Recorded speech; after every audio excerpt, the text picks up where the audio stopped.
Ashama arkabule yoo jaajacha hordoftoota fi daawwattoota sagantaa Awaash miidiyaa ilmaan Oromoo marti biyya alaatii fi biyya keessa kan jirtan bakkuma jirtanitti rabbiin nagaa isinitti haa ta'u isin jecha waan addaa qabaddeetiin dhufe maaliyoonni addaa kan jette yoo taateen Hangaasa Ibrahim Khaleessa gadi bee liivii haasa'ee namni kun 15 kallattiidhaan liivii daawwatanii eegas booda viidiyoon isaa Habashootaa fi Oromootaa fi Itoophiyaanota bira wal gahuudhaan yoo xiqqaate hanga ammaan tanaatti namni miliyoona ol viidiyoo isaa daawwatee jira jechuudha. Khuna wal qabate wanni amma deemaa jiru maal paarlaamaan biyyatti ba'as chokkay qaamarri juusan garteemi hatattaman qotaa jeniin dubbii maal dubbii dhimma muummicha ministeera Abiyyi Ahmedii fi dubbii dhibba booyyee xiqqaa fi guddaati kana jechuun ajjechaan Oromiyaa keessatti raawwate wal qabate Amaara irratti cafcafaa raawwachaa jirtu ka OPDO raawwachaa jirtu ka waraana bilisummaa Oromoo maqaattiin balleessaa jiran akka qoratamuuf paarlaamaan boru ganamaan walgayii ammatee jira jechuudha. Eenyu kana godhe warra Amaaraatu eega dubbii Hangaasaa dhagee akkana lafa rigee namicha gartee paarlaamaa yaamsee jechuudha. Dubbii ajaa'ibaati miti. Eenyumee namni liivii haasofsiisee paarlaamaa biyyattii akka walgayii taa'u godhe. Nama jibbana kan jibban Oromoo waan guddaa hojjete Hangaasaan boru paarlaamaan seenaa fi hin seenuu waliin harkuudhaaf ta'e garuu rakkoo guddaa jira Itoophiyaa keessa. Diigaminsa guddaan Itoophiyaa jiraachuun biyyattiin burkutaa'uu isii namni paarlaamaa biyyattii keessa jiru gadi bee hangaa mootummaan nama dila kana ajjeese jee nutti himudha. Kana kuni akka biyyattiin diigamtee mootummaan qabnee harkaa facaatee jirtutti fudhadha. Warri Amaaraa eega Abiyyi Hangaasaa liivii san haasawerraa jalqabee hanga ammaan tanaatti hirriba rafne jechuudha. Boru waan ta'u arguuf ta'isan. Ragaan Hangaasaadha ammas eenyuun barbaachisu. Amma sanuu shanee damassasee mitikishoo damassasee injifannoo galmeessina jaaniiti dargaggeessa gartee ofii jaaran walitti qabanii aboo rabbii isinuma sodaadha OPDO sodaa rabbiin qabdu otoo namichi jalaa himaa jiru otoo namichi wanni kun hin jirtu soba warri gartee ajjechaa raawwachaa jiru warra gartee mootummaati shaneen jaalmarroodhaa nama tuqaan jirtu juuti nuti shanee damassasnee toonnoo jala oolchinee nu jenna isaa dhuftee shanee nama jeefte aangaan mootummaa itti aanaan Shimallis Abdiisaadha awwaluu abdii abbaan harka dhiigaa lixa Oromiyaa keessa deemaati waraanni bilisummaa Oromoo achuma jira lafti nagaa ani nuchi deemaa jira eenyu kana jees ajjechaa kan raawwate isa jechuudha kanaan wal qabateeti paarlaamaan khayyaamame jechuudha. Paarlaamaan boru ganamaan bakka Abiyyiin jirutti Abiyyi lafatti riguu deema jechuu jarri kana wanni OPDO'n barbaadus kana jee Hangaasaan Abiyyiin akka aangoo irraa bu'u eenyu kachi buusuu deeman hin beekne cunduurachi buusuu deeman moo Fiqaadu Tasammaati moo Addisuu Araggaati moo abbootii garaa danachi geeffachuu deemanii rabbi tokkicha beeka haftee TPLF ilmaan abdii illeedha kanaatiitu biyya bulchuu deema jechuu Abiyyi irraa kaasanii warra kana warri amma aangoo fudhachuudhaaf deemu. Wanta kajira wanni takkittiin beekamuu qabu Hangaasaan liiviidhaan paarlaamaa yaamsee jaalattees jibbites liivii gabbee waraabeet paarlaamaa biyyattiidhaa yaamsise eenyutu kanaan dura liiviidhaan paarlaamaa yaamsee beeka baas chokkay kalee haasa'e arra jidduullee arra yaamame boru ganama walgahiin gaggeeffamu jechuun paarlaamaan biyyattiidhaa yeroo sanis kallattiin isin dabarsine rabbiin kajute san qofaa miti. Marii keessa oolan arra guyyaa guutuu mariirra oolan guyyaa guutuu dandeenii mariirra oolan maal akka mari'atan illaa oolan eenyu akka darbuudhaaf deeman Hangaasaa nyaachuudhaaf deeman moo Shimallis boru aangoo irraa kuchiisuu deeman moo Abiyyitti gartee muddamsuu fidanii gartee biyya dadhabdee gadhiisii yookaan maaliif mariin godhamuuf deemti arraas irra oolan kana kan godhe Hangaasaadha jaalannees jibbines amma eessa jira allaa oolan bakka jiru hin beeynu waan gartee ariitee yookaan karaa irraa qabdee ta'uu mala. Hindubbanne namichi eegalii fi haasa'een booda gadi hin baane. Kanaaf wanni godhamaa oole irra guyyaa guutuu Amaaraa fi Abiyyiin OPDO wajjin balbala cufatanii marii guyyaa guutuu irra oolan. Waan irratti ol mari'achaa oolan hin beekne. Soomaalonni kun waan gartee Hangaasaa liivii haasa'ee gartee jara kana yaamsee jechuudha. Liivii waraabeeti.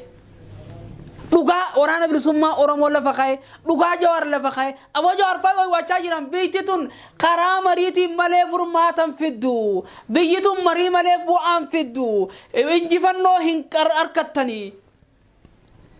arrallee isaan meeshaa kuma lama qabne rasaasan gasii qabneen shanee hangana qabnee sharrabbisin bulchin buluufuun deemtu rabbi si haa dhabamsiisu jallaa rabbi jallisi ilma haadha abbaan abaare warra kanaan lixa oromiyaa keessatti deemee nama nagaa fitaa julmaan bar waraanni bilisummaa oromoo irraa ka'uma oromoo takkaallee ragaan qabanii bar evidensiin cuftinu kan argisiisu kallattii mootummaan raawwachuuti amaarri isaan turu fitee jira jechaa jira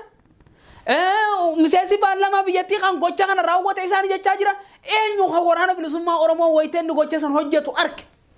amma nama dilasan rabbii sinuma zaadha reeffa nama dilasanii kan lafa ciisu shaneetu jeese gaafa nuun jettu ciyaate odoo namichi hangaasaa finfinnee taa'ee lakki khawaan kana raawwate Shimallisii fi Fiqaadu Tasammaatiin hunjuu ragaa qabdan fidansi tokkollee shanee kana godhachuu kanaaf waan takka onni beekuu qabnu lakki janii booris akkasumatti gartee Abiyyumaa fi OPDO farkadhaanii paarlaamaan biyyattii yookaan gargar galu taate ajjechaa namni raawwachaa jiru paarlaamaan solmaan harkaa qaba warri bakka bu'aa keenya jettanii nama filattanii masaraa mootummaatti ergattan hundi bakka bu'ummaa isaaf irraa kaasa hundi bakka bu'ummaa isaaf irraa kaasaadha kan biraa filadha mootummaan cimsaa haareen hundeeffamuu qaba OPDOon filannoo gootee muka fitti addaayitu kana booda mootummaan cimsaa haareen hundeeffamuu qaba kan sabaaf sablammiin hundi keessatti gita isaatiin hirmaatu jechuudha hangaasaan qudheef nama liiviidhaan paarlaamaa biyyattii baas tokkaa yakkaa maarriyyuu sun hatattamatti akka paarlaamaan biyyattii walgahii taa'u godhe hangaasaa Ibraahim hingoon abbaan fadhee kana dura yeroo qayroo muddamsite gartee OPDOon akka ta'e malee eega ganna afuriiti as namni mootummaa hafuuratti fide feesbuuka gubbatti bee hangaasaan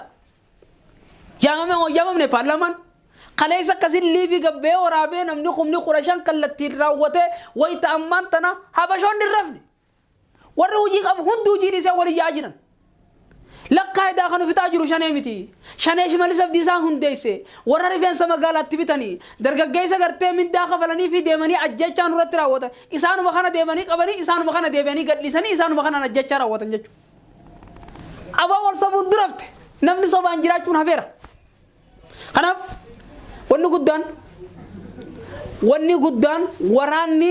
amma biyyattii keessatti gaggeeffamaa jiru akka marii malee furamuu hin dandeenye hangaasaan lafa kaa'eera warri paarlaamaan boru guyyaa boru gartee wahuma kana irratti mari'atanii nageenya lammiilee biyyattii namni ajjechaa raawwate hundi akka itti gaafatamuu qabu nama 300 yeroo lama dhawa abbootii gadaatti dabala ajjechaa raawwate Fiqaadu Tasammaatii fi Shimallis Abdiisaa booyyee xiqqaa fi guddaatu itti raawwata inni guddaan muummichi ministeeraa Abiyyi Ahmad badii guddoosaa gaafa Imaaneel Wandimmuudhaa harki duubatti hidhamee ajjeefamu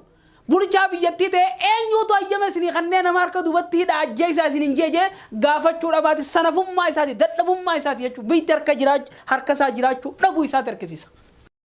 የህዝብ ተወካዮች ምክር ቤት በኢትዮጵያ በዜጎች ላይ የተፈጸመውን ኢሰብአዊ ድርጊቶችን አስመልክቶ የቀረበለትን የውሳኔ ሀሳብ በአብላጫ ድምጽ አጸደቀ።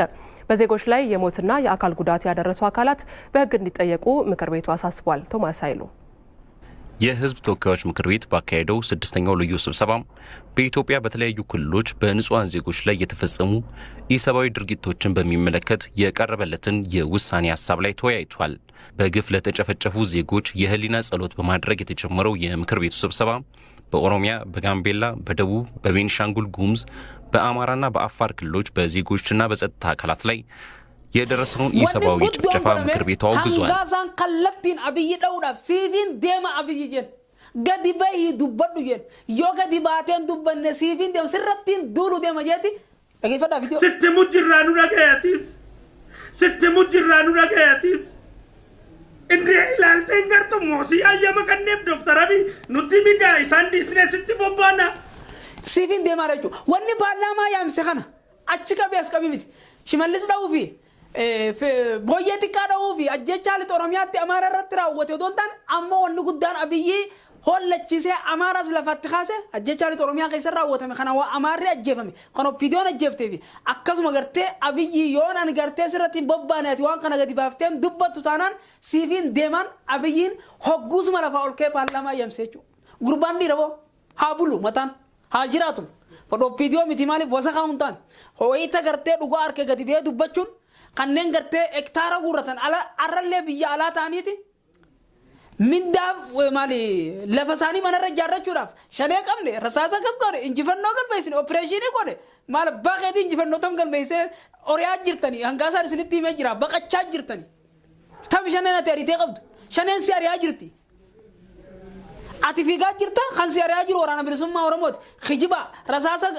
magaazina keessaa gurtee dargaggeessa ofii hundeessitee shan jettee jaartee walitti qabdee hagana qabne hangas qabne eenyu sossobdasa